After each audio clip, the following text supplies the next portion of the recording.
Voilà, en quittant le hall d'entrée, nous entrons dans une salle que nous avons appelée la salle des origines.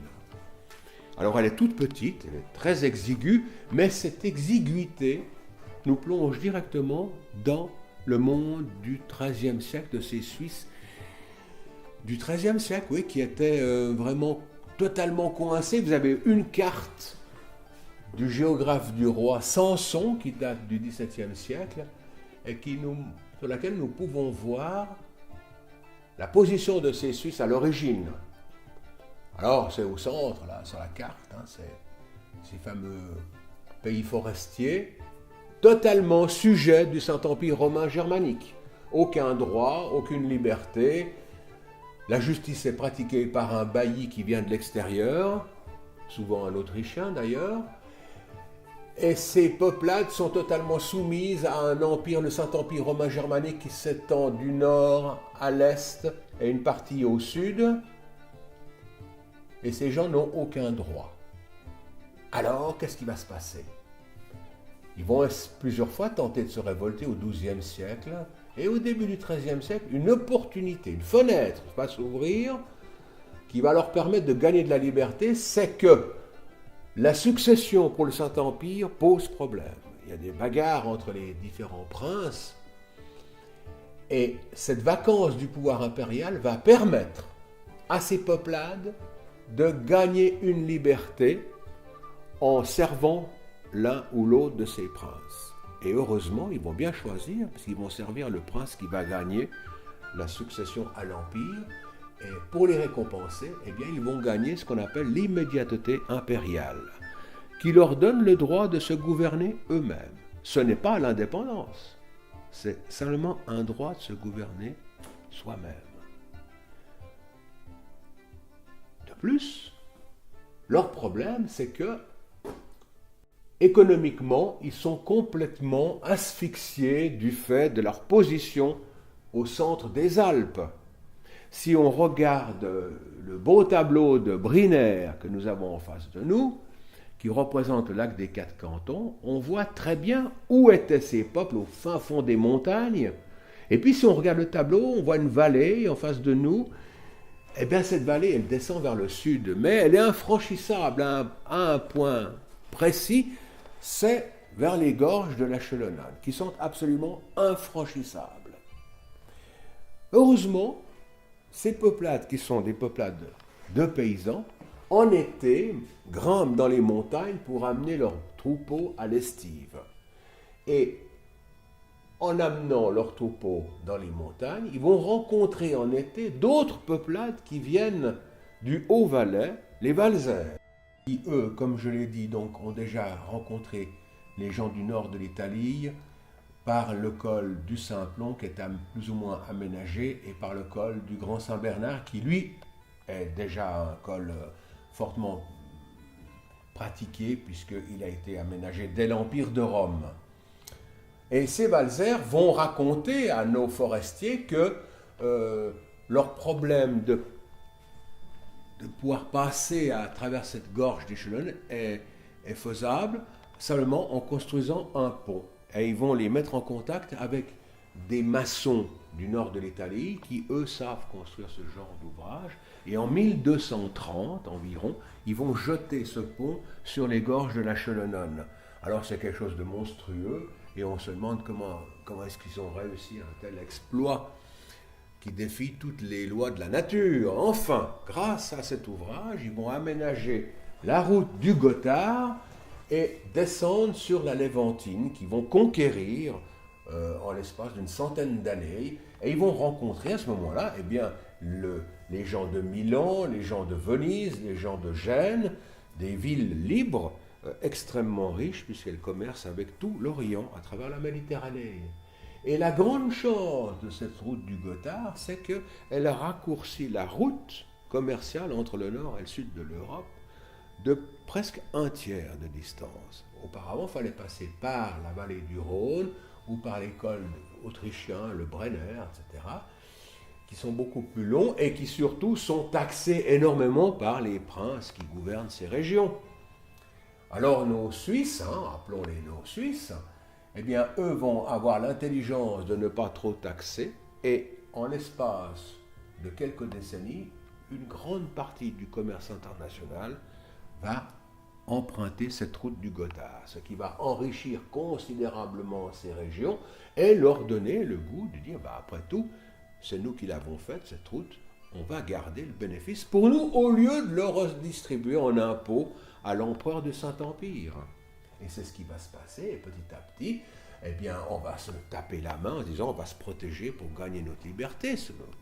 Et on aboutira en 1291, mettons-y peut-être un point d'interrogation, 1305 ou 1307, etc. Ça n'a pas beaucoup d'importance. L'important, c'est qu'à un moment donné de l'histoire, vers la fin du XIIIe siècle ou au début du XIVe siècle, ces peuplades forestières vont se toucher la main et se garantir une mutuelle assistance pour se protéger de l'appétit des Habsbourg d'Autriche. Naturellement que pour se protéger, eh bien, il faut savoir se battre. Donc, un des points principaux de cette alliance des Suisses, c'est de dire, nous allons nous entraîner, nous allons donner plusieurs semaines de notre temps à un entraînement intensif, un entraînement militaire, pour se protéger de nos futurs agresseurs. Et comme ce sont des paysans, des gens pauvres, eh bien, ils vont inventer une arme, la pique, qui est déjà connue depuis la plus haute antiquité, par exemple les Macédoniens, mais eux vont la développer, et cette pique est faite avec un bois de frêne, un bois qu'on trouve partout dans nos régions. Simplement, au bout, le forgeron, dans chaque village, il y a un forgeron qui saura forger une pointe en fer, qu'on va appliquer au bout de cette grande hampe de frêne.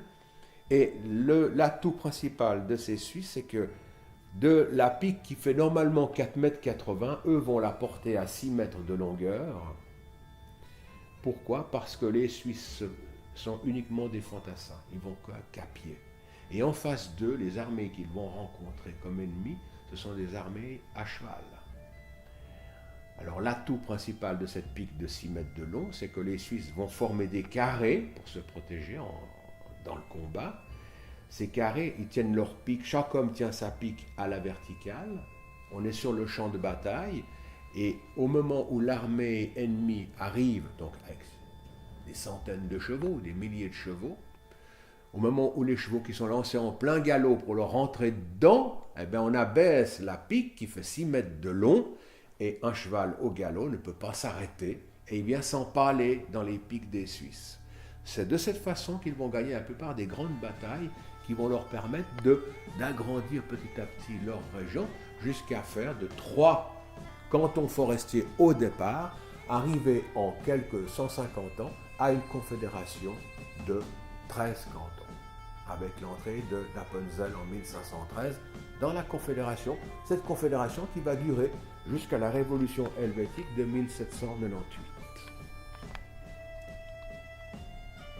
Alors les Suisses vont bien sûr être attaqués de tous côtés, surtout par les Habsbourg d'Autriche, qui n'acceptent pas que ces régions leur aient échappé, d'autant plus que les Habsbourg sont originaires de l'Argovie, une région dont les Suisses se sont emparés.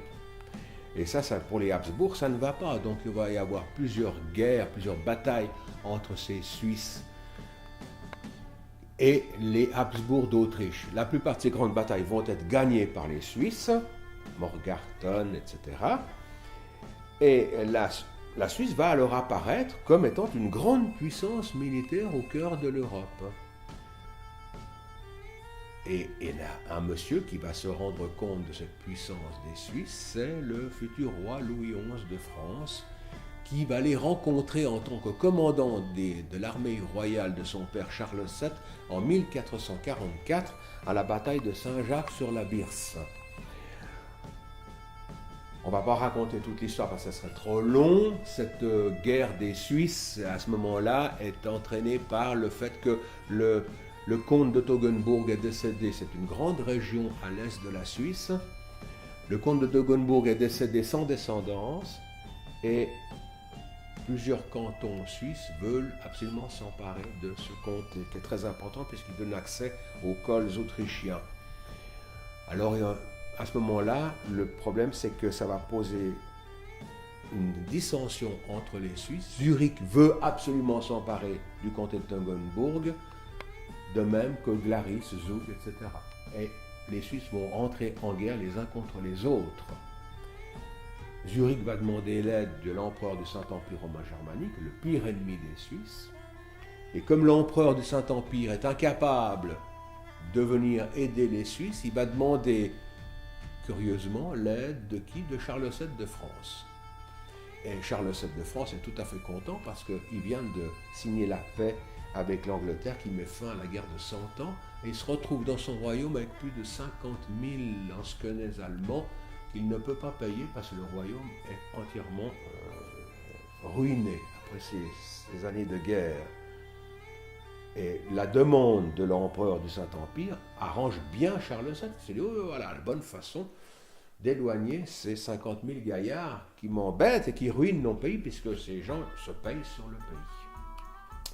Donc il va mettre son fils, le dauphin Louis, futur Louis XI, à la tête de cette armée, qui va s'approcher de Bâle, vers la Birse, et les Suisses qui sont au sud de Zurich, avec une armée de 20 000 hommes, le temps d'arriver à Bâle, eh bien, il faut au moins 48 heures à pied. Alors ils vont envoyer 1500 jeunes gaillards, des bien costauds, des marathoniens qui vont courir et arriver à la frontière de la Birse. Et on leur a dit, surtout, faites seulement une démonstration de puissance pour empêcher l'armée royale d'entrer chez nous. Mais les Suisses qui sont concourus pendant 24 heures, et on ne va quand même pas rester les bras ballants devant la rivière et regarder la belle armée de Louis en face de nous. Ces Suisses vont franchir la rivière et vont attaquer l'armée royale qui compte plusieurs milliers de soldats, surtout de chevaliers. Alors, 1500 contre plusieurs milliers de gaillards à cheval, il n'y a pas de problème, ils vont tous se faire massacrer. Mais avant que le dernier meure, ils auront tué plus de 3000 chevaliers français. Et l'autre Louis qui regarde ça un peu de loin, qui voit sa belle armée un peu démolie, etc., se dit, ça ce sont des soldats qui savent se battre, il me les faut comme alliés et non comme ennemis. Donc il va tout faire en rentrant à Paris, il va convaincre son père Charles VII de signer la première alliance militaire de la Suisse avec le Royaume de France en 1453.